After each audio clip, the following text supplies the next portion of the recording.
Hello, we're back with more in CSEC English language. We'll be continuing our journey today looking at informative discourse, writing formal letters. I am Vanessa Francis. So, the first thing you might ask, in this day and age when we are using computers or using our tablets and so on, letter writing, miss, really? But I'll have you know, letters are legal documents. So letter writing, even though it might seem tedious, is necessary, all right? So what we're going to be doing today, you should be able to describe the sections of a formal letter. You should be able to compare various formats of the formal letter.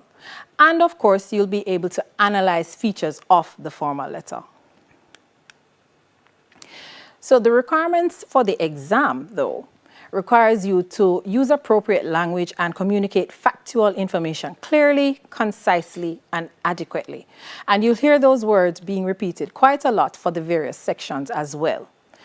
You're also supposed to use appropriate grammatical forms, suitable punctuation, and paragraphing. Again, it's English, so you will be able to do that. You should be able to do that. And of course, you're going to be conveying meaning clearly and with facility. So whatever you write, there should be no question as to what you mean. There should be no ambiguity. It should simply be clear. So the elements of the formal letter format, here we have them. Some of you might already be familiar, but for those of you who aren't, we need to run through them. So of course you have the sender's address. You have the date in full. You have the name or designation of the addressee, basically the person's name and their job description, their post in the organization, whatever the case may be. The address of the addressee. Then you have your salutation and then the subject line. You, of course, need to have the body. It's a letter, so it has to have a body. And the body is comprised of your introduction, the content, and the conclusion.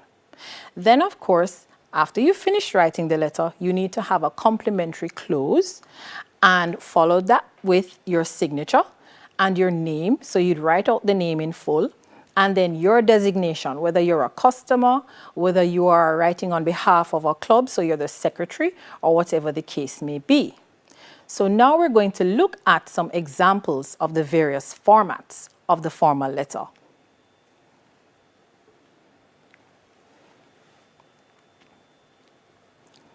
So here we have our first one. So we need to know that there are various formats. You have the traditional format, which is the indented style. And the indented style has the sender's address to the right of the page. Below that, you have the date. Then to the left of the page, you will have the receiver's details. So the intended recipient actually, because who you intend to receive it is not always who actually gets it. So you'd write that person's name, designation, and so on, as we mentioned before. And then you have the salutation also below that. Then you get into the body of the letter. And then the complimentary close would be to the right of the page as well. So that's the traditional style. That one is not so popular anymore. However, it still helps to know that this is the style. Now, the next style is the one that is more common and quite frankly, the easiest one to write, which is the block format.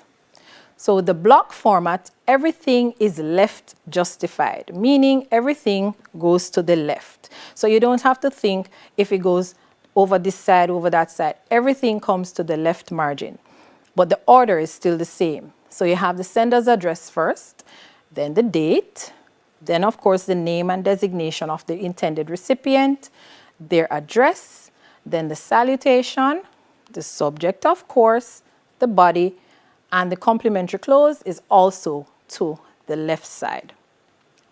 So that one, as I said, is the more popular one. It's the most popular one actually because as you can see, it's very easy to write. You just keep going down the page. Now the next format is the modified block. Modified block because most of the elements are like the block with the difference of the address and the complimentary close, which are centered. Everything else, though, is still flush to the side, just like the block format. So that one, not so popular, and we can understand why. Why would you just put the address alone and that? It looks a little odd, I will tell you. For me, it's a little odd. And then we have the last form, which is the semi-block. Now, the semi-block is almost like a hybrid of the block and the indented styles. So the semi-block, the addresses are to the left. The addresses are to the left. However, the paragraphs are indented. So that is how you get a little hybrid of the block format and the traditional format. So let's look at the features of the letter now. So of course, your formal letter should have certain features that it adheres to. One of them being, the key one being, that the letter should be concise. Now remember, a formal letter is normally addressed to a business place, someone in a business capacity. These people are very busy. Their job is not to sit and read letters. So you need it to be concise so that they can get the information that they need quickly. They can scan your letter, figure out what you want, address the situation, just like that. The next feature, of course, needs to be authoritative. So your letter needs to speak with a certain amount of eloquence. So it must be well written, it must be professionally presented, it must have credibility. And because of these things, it will be taken more seriously. Of course, it stands to reason that your letter must be factual. Now, if it's factual, that means you're going to include certain details that can be proofread, certain details that can be proven. So you're going to include your dates. You're going to include whatever requirements. You're going to include names where those are relevant. Now, for this, your reader will know that, all right, this happened on X day, so this is what we should check on to see that, yes, that really did happen. Of course, you need it to be constructive. Now remember, you are writing to people who are possibly in very high stress jobs. So you do not want to be the cause of added stress, even if you yourself were stressed out in writing the letter. So you want to include positive statements, positive suggestions of action.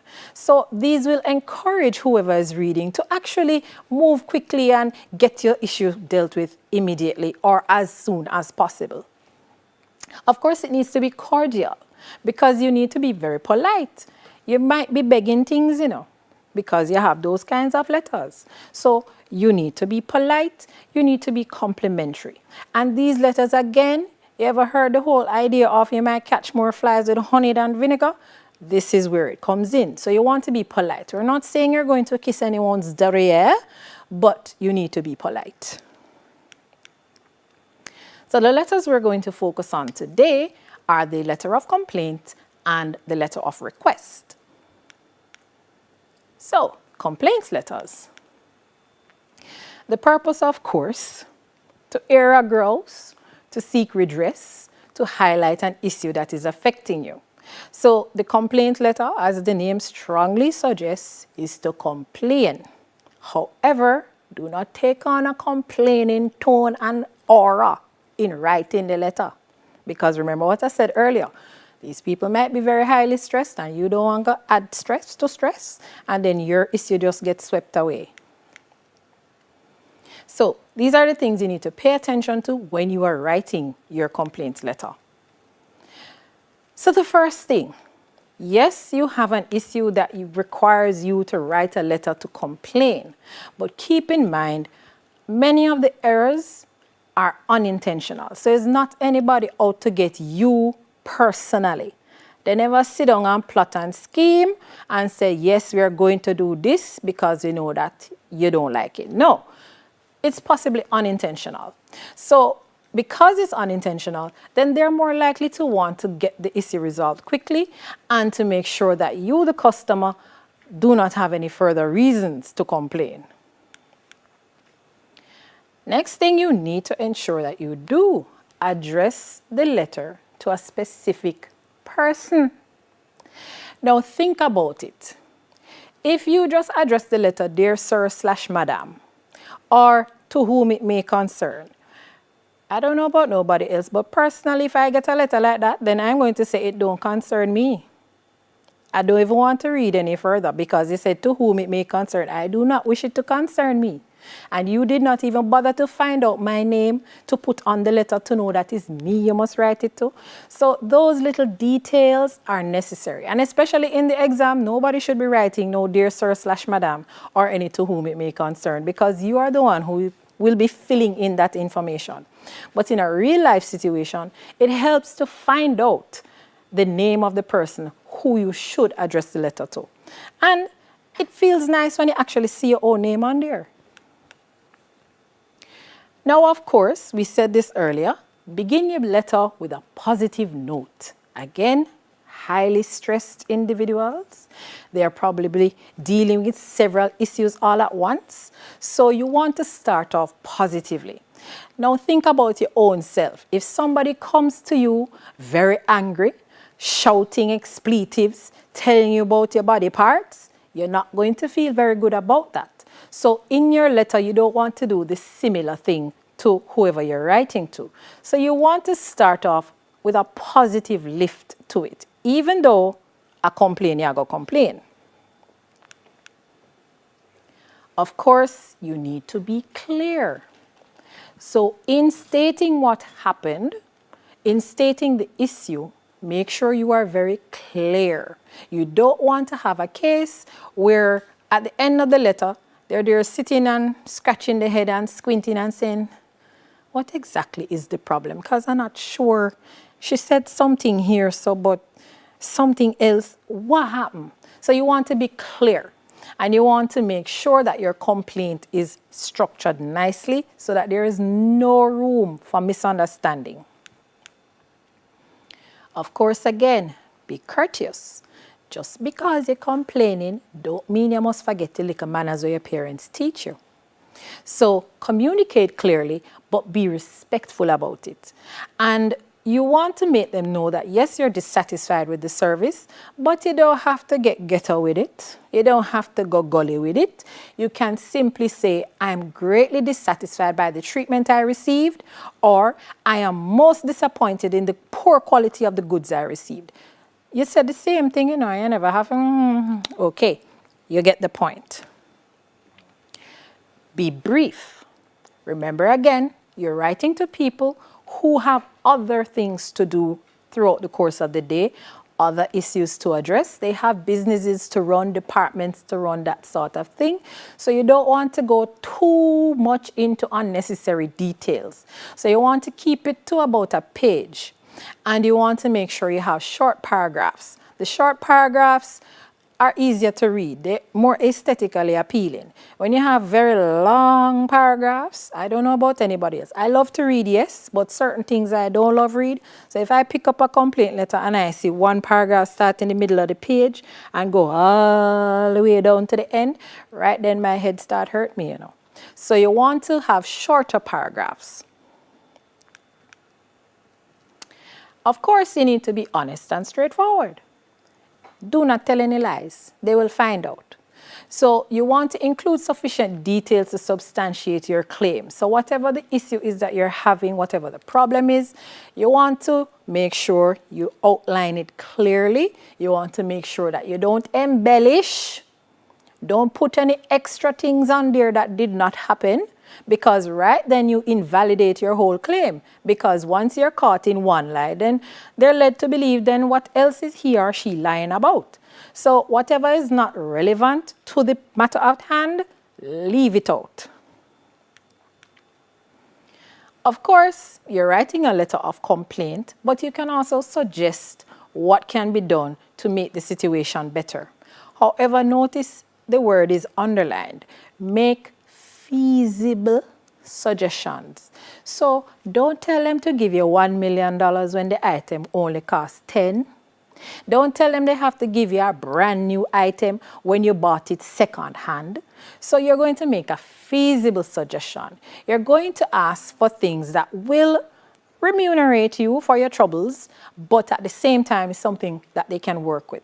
So you're going to indicate what they can or should do to address your complaint. You're going to explain why your suggestion or request should be granted. And of course, specify how long you're willing to wait to have your complaint be resolved. And again, be reasonable. Give the people a little time to get themselves together. So don't write the letter today and tell them, say, you want action by tomorrow. You can give them a week, possibly 2, depending on the nature of the situation that you're complaining about. So give a reasonable time.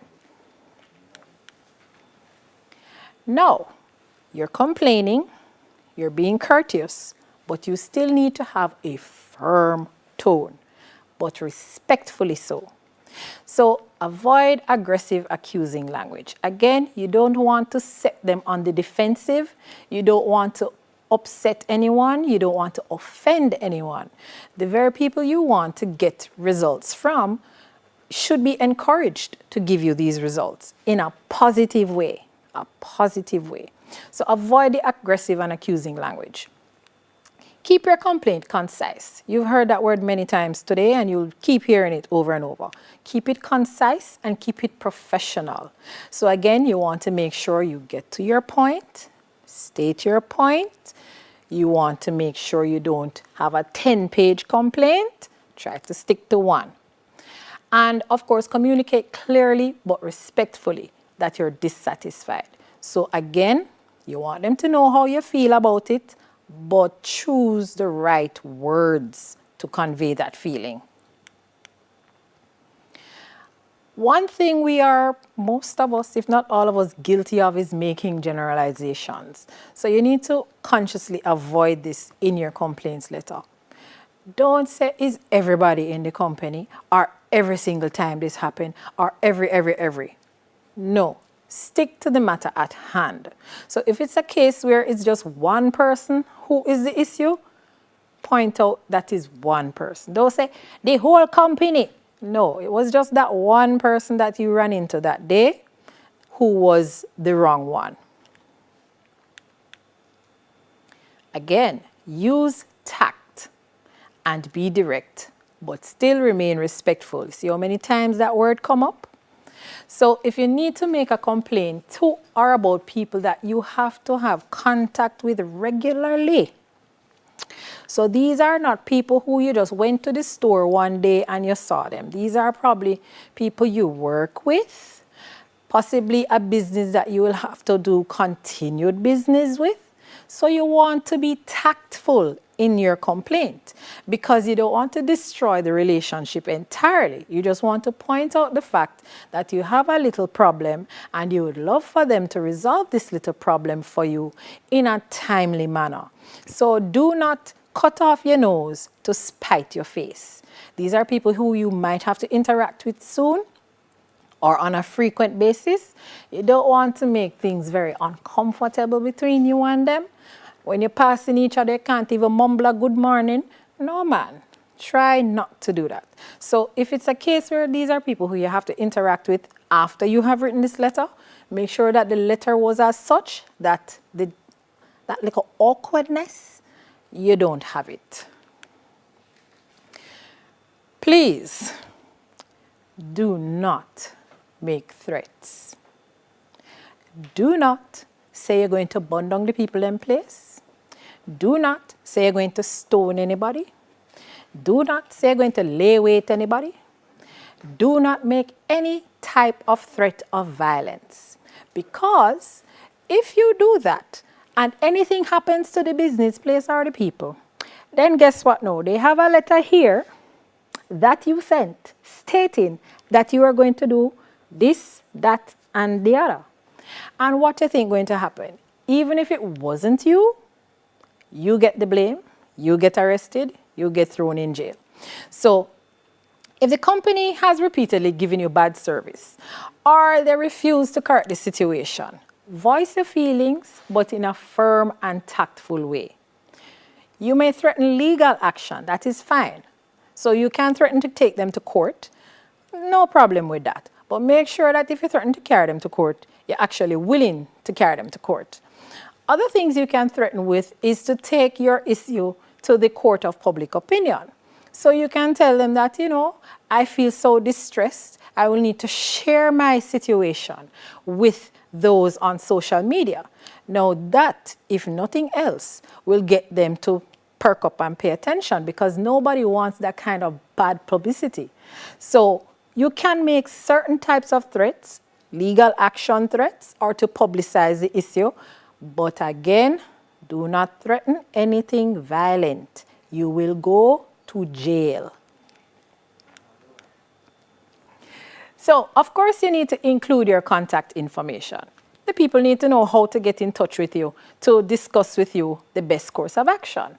So make sure your name is there, and your address would have been in the sender's details. You can include your phone number and your email address. If it wasn't an emailed letter, then you have to tell them your email address and let them know that you are willing and able to discuss matters, and they can contact you via any of these means, all right? Now, in a case where it was an item that you bought and are having issues with, then in your letter you need to make mention of the fact that you have the documentation attached. So you would make a photocopy of your receipt. Don't send your original receipt, my dear. If you send your original receipt, I hate that. So make a photocopy of it and say, I have attached a photocopy of the receipt, so they know that it was bought this day at that time, and the actual name and description of the item. Sometimes the description is there. So you keep the originals for yourself, of course. If it's a case where something is damaged, then you can take pictures of the damage and include the pictures as well. Or if it's a case where possibly it's an item like a blender or a fridge or a car, and you need to record how it is malfunctioning, then you can do that. If it's an email, you can attach the video or something like that. So you are giving them proof of the fact that you have a serious issue on your hands. And of course, you're going to keep a copy of the letter too, so that nobody can say you never write the letter. You have a copy for yourself. You can get it notarized and everything. So now to our next letter. So we've looked at the complaint. Whew. Now for the request, and this one definitely requires you to be nice. So of course the purpose, to solicit information or donation payments, a venue to host an event, any number of things. You can ask for sponsorship, you can ask just for a general breakdown of the services provided by an organization. So the request, as the name suggests, you're asking them for something. So these are the things you need to pay attention to in writing that kind of letter. Of course, you need to be specific in what you're asking for and remain on point. So just as with a complaint letter, keep in mind whoever you're writing to is someone who has other responsibilities. They don't have all day to sit and read your 10-page letter. So you need to make sure that your letter is concise. Get to your point. So if you send a long and unclear message, of course the reader may lose interest. They're just reading, and all now they can't get to what you want. Now you want to also create a professional image and a positive one, and make it clear at the beginning what you're requesting and why. So if it is that you're asking for sponsorship for an event, you lead with that. And then you can always give them the little details to sweet them up later. But you want very early on to make your claim. So again, see that word that I tell you? Concise. So make the request letter clear and concise. So if it's hard to read, they can't just scan through and pick out what you want. Then they might just put it down and say, I'll read it when I have some time, and that time never comes. So try to avoid long sentences as well. You want shorter sentences that just get to the point quick. And start a new paragraph to present different topics or ideas. And you learned this in paragraph writing. One paragraph to focus on one idea. Now, even though you're begging or requesting, try not to over-beg, over-request. So try to limit the number of things you're requesting in a single letter. All right? You don't want to stress out anybody. So If it is that you want several requests, then think of writing more than one letter. So maybe request in the order of importance. So the first letter is the most pressing need, and then another month or so you can send a follow-up letter or something like that. But you don't want to send this long laundry list one time. I don't know about you, but me get afraid when me see a long list of things to do. So again, why you should limit the number of requests. So if you need to make more than one request, think of sending more than one letters. And if it's a case where your requests can be paired, you can do it like in the example here. Could you please provide me with your current price list? I would also be grateful. So you're requesting information here, so you want to put them together and just use also instead. But again, try to make sure you are not frightening the people with one long list. And of course, just as with the complaint letter, you want to save a copy for yourself. You want to make sure that you have it on hand for your own personal files. If it is that you're running, say, a charity organization, then of course you need to have these as documentation. Of course, you need to use official language and business vocabulary, because you're writing to a business place, so you want to sound very official. You want to ensure that you have a level of formality. Yes, you're going to still be cordial, but you also need to be formal. So the person reading this letter must not feel like you're passing your place and you're becoming too familiar with them.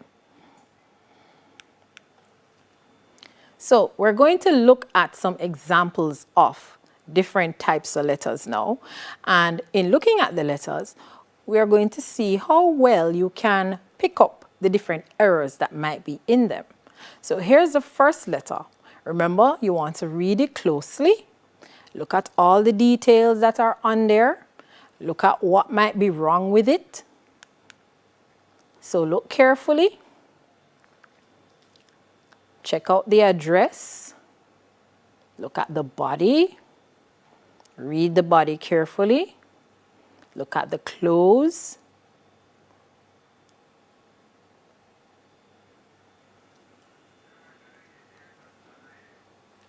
Found your problems yet? You should. All right. So let's see if you got those problems correct.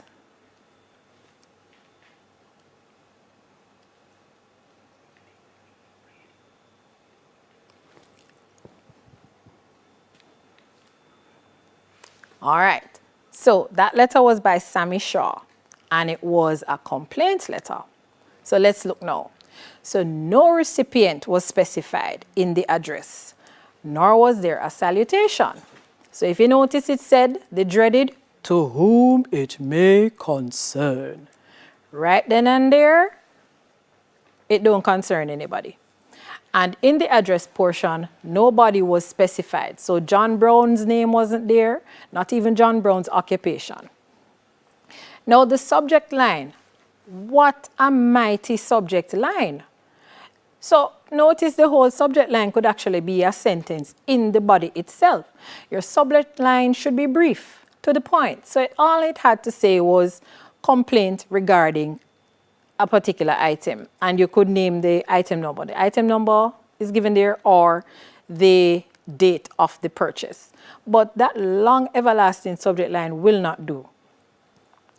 Now notice that there are relevant details that have been left out. So the time of the call, it just says you called, but didn't say what time. You didn't say who you spoke to. So you didn't bother to find out the name of the person you talked to. You just talk and vent your feelings, and that was it. And no examples given of what was termed rude. So you say the person was rude, but what did they do exactly to determine that they were rude? And again, you have generalization. So this person is saying the whole company, when in fact it was just the one person they spoke to. So the generalization paints an unfair picture, because it just might happen that that person is new. It just might happen that that person is in training undergoing some kind of training to improve their skills, and you have now used that one person to judge the entire organization unfairly. So remember to avoid doing generalizations. All right, so keep those in mind as we look at the next letter, which you should be able to also find out what was wrong.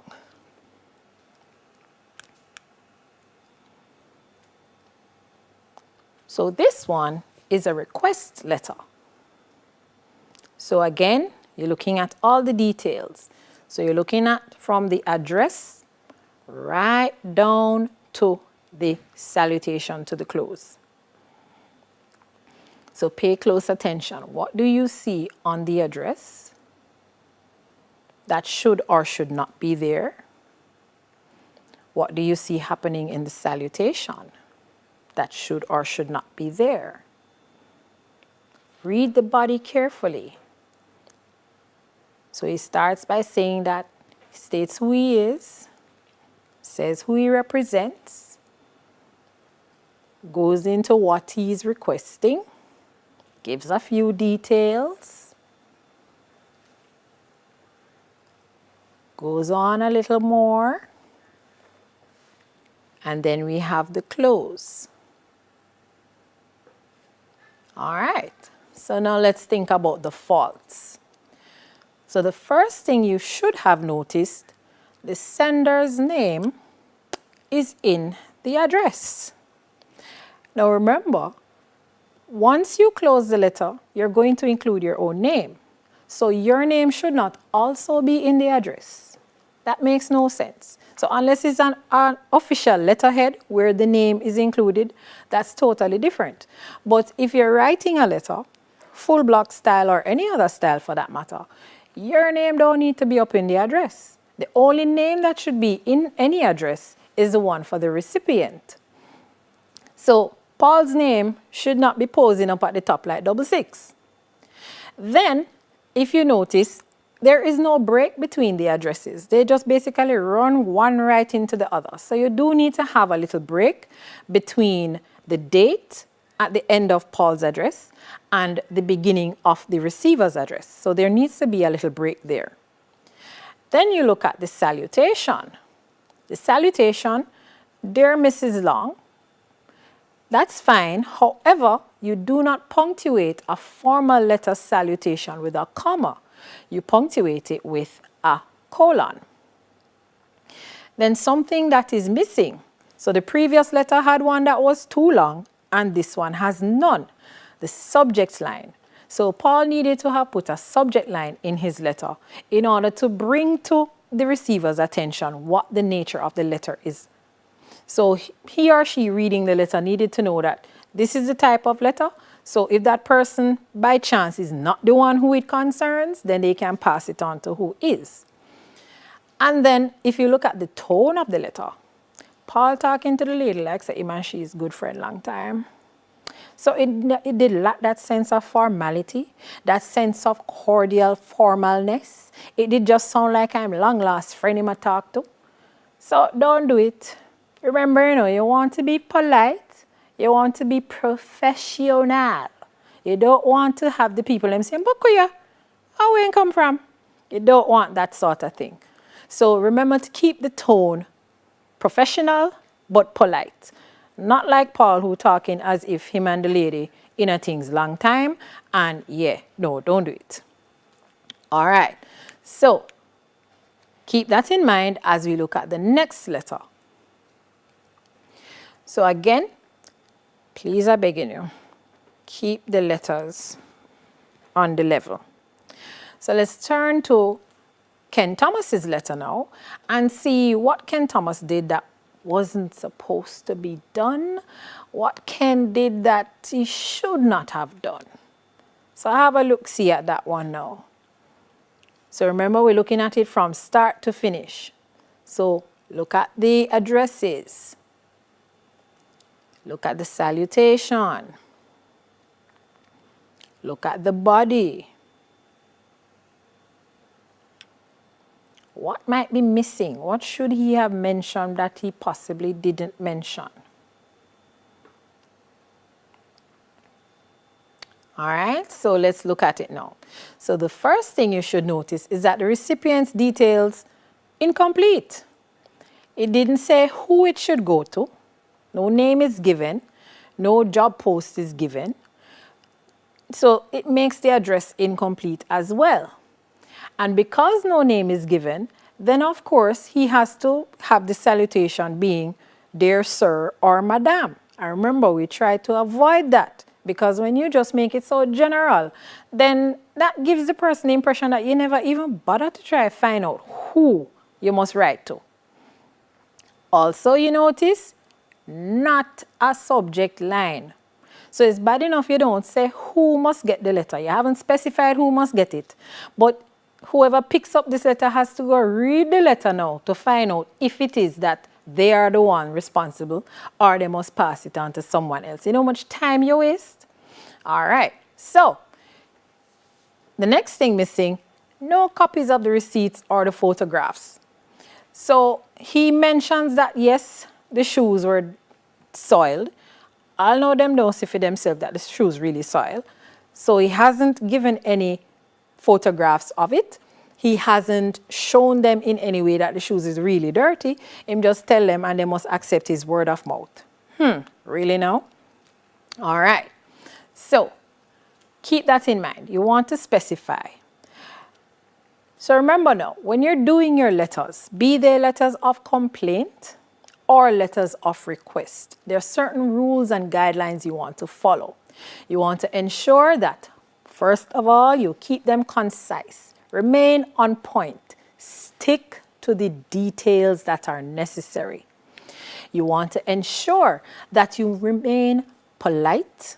Even if you're making a complaint, you can still be polite about it. You want to be polite, you want to be professional. You want to ensure that the person reading the letter will be moved to help you. Not because you cuss them out and call them and tell them about them No, they will be moved to help you because they realize that you need to be helped. So keep that in mind. All right? So that's all for today. We've been discussing informative discourse, writing formal letters in CSEC English language. I hope you have understood the points we discussed today. Remember to keep safe, wash your hands regularly, sanitize, and wear your mask.